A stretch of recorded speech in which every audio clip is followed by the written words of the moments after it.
So hello everyone, আমি নন্দিনী। তোমরা সবাই কেমন আছো? আশা করি খুব ভালো আছো, আর আমিও খুব ভালো আছি। তো আজকে আমরা বানাতে চলেছি কর্নফ্লাওয়ার দিয়ে আবির। তো সেটার জন্যই আমি আর আমার বুনু সব জোগাড়যন্ত্র করছি। যাই হোক, প্রথমে বানাবো সবুজ আবির। তার জন্য নিয়ে নিয়েছি পুঁইশাকের পাতা, আর সেটা এখন মিক্সিতে পেস্ট করে রস বার করে নিয়েছি। তারপরে পরিমাণ মতো কর্নফ্লাওয়ার দিয়ে দিয়েছি। সেটা মাখাতে খুব কষ্ট হচ্ছিলো, তারপর মাখিয়ে নিলাম। তো তারপরে জিনিসটা এমন লাগছিল। তারপরে বানাচ্ছি এখন লাল কালারের আবির।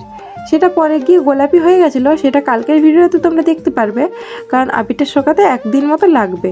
যাই হোক, তারপরে লাল কালারটাও বানানো হয়ে গেছে। দুটো আবির নিয়ে এখন রোদে শোকাতে দিয়ে দিলাম।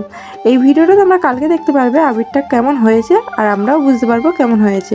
যদি ভালো হয় তোমরা একবার অবশ্যই ঘরে বানাতে পারো। আর আমাদের দুইজনের হাতের অবস্থা দেখো। তারপরে স্নান খাওয়া দাওয়া করার পর বিকাল হয়ে গেছিলো, আর বুনু আবদার করলো বিকালবেলা কুল মাখা খাবে। তার জন্যই ঘরে কটা কুল ছিল, তো সেটাই বুনুর আবদারে আমি মাখিয়ে নিলাম।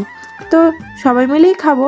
আর কুলটা মাখানো হয়ে গেছে, চিনি আর নুন দিয়ে আর লেবু পাতা দিয়ে মাখিয়েছি। বেশি কিছু ছিল না ঘরে, এই দিয়েই মাখালাম। তো সবাই মিলে এখন কুল মাখা খাই। আজকের ভিডিওটা এতটুকুই। ভিডিওটা ভালো লাগলে লাইক করে পাশে থেকো। টাটা।